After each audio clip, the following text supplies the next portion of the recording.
আমি তো ছাত্র ভাইদেরকে বলে থাকি, মাথার চুল, মোচ, দাড়ি,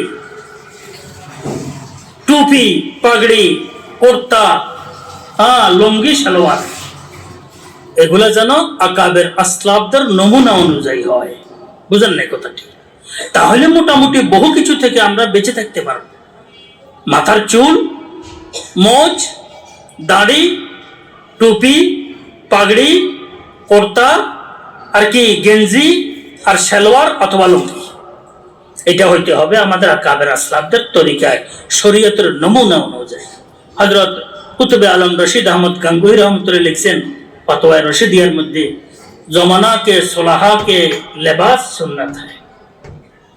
জমানার সোলাহাদের, উত্তম ব্যক্তিদের, ওয়ারাহাতুল আম্বিয়াদের, সর্বসাধারণ এদের লেবাস পোশাক, এটা কি সুন্নত। কুর্তা, টুপি, পাগড়ি, এটা সুন্নত। লুঙ্গি, সালোয়ার যেভাবে পরেন, যেভাবে রাখেন, এটা হচ্ছে সুন্নত। এই সুন্নতের উপরে আসাটা, এটা হচ্ছে মূল বিষয়।